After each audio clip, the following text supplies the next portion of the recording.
Hello guys, welcome to the episode 39 of this playlist on creating the web API and consuming it with MVC in ASP.NET Core 3.1.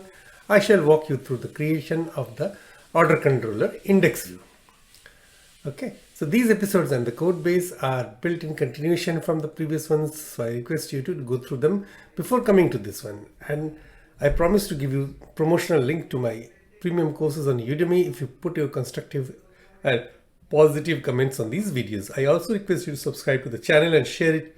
So let's go over to the learning outcome of this lecture.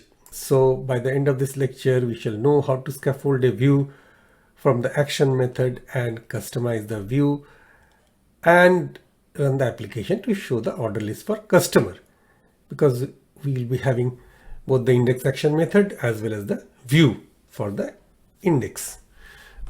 Okay, so let's flip over to Visual Studio now. So again, recalling, for creating the index view for this index action method for the order controller, we'll click on add view and go for reserve view empty.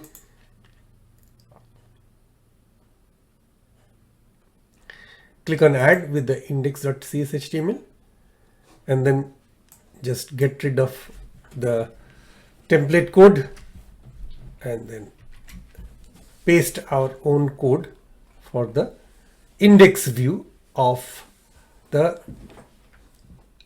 order controller, just like we did for the customer controller. And this model, actually it's a model on the strongly type order class, IEnumerable type of order. Okay, so this is a list of order because we need a list of orders through this return view order list. So IEnumerable is actually a list type.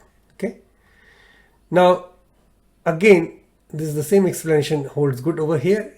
The layout file is the views shared and layout. This is the layout file that it is referring to. Okay, this is the layout file that we have created in the beginning, and I have explained in another tutorial. And then coming back to the index view again, these are the action methods, add order and get order. And if you click these are the links, anchor, these are links, but with the class that makes it look like a button. And if you click this link, it will take you to the add order action method of this order controller, which we are yet to build, which you are yet to code, and you will be coding in upcoming lectures. And also get order, that's also an ASP action, that means it's a controller action method for getting the order. Now again, this table is made with a bootstrap class. This is the class, and it starts with a table head. Head section has got a table row, and that has got several table headers with the ID, customer ID, description, order cost, update and delete. These are for the two buttons, update, delete button, and rest are the order models properties, ID, customer ID, description and order cost. And then when the T body starts, the table body, this model, that is the IEnumerable order is iterated to get a single order, and each of the single orders ID, customer ID, description and order cost are written, evaluated and written in these table cells, table data or TD or table cells. Okay, now this customer ID, if you recall, this was a foreign key from the customer table to the order table. Okay, so I need to get the customer ID also. Here for a particular order, it has to be always attached with the customer.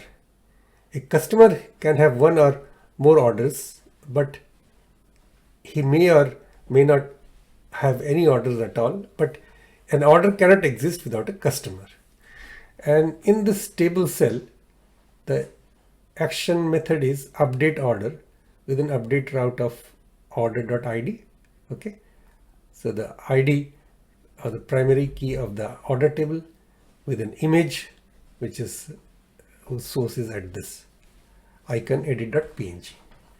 So if you look into this root column, root, you have got this icon which has got a few images. Okay, and then the last table data or table cell, it actually calls the action method delete order, and these two action methods we are going to write in an upcoming video. And the method is posted to the server to get the delete complete, to get the delete action done by deleting a record. So this is a post method. It needs to be posted to the server, and again it is a input type is hidden which stores the order ID, and I call this ID, which is named as ID. You couldn't just write it order ID or any other thing, doesn't matter. So if you are naming it as ID, you have to pass it as an ID. The same name has to be given while you call the delete action method, while you write the delete action method of the this order controller. And then the input type is image type, and the source is this icon close.png. And after the end of the table body, we have got a final ahref. This is the anchor which actually points to the customer class.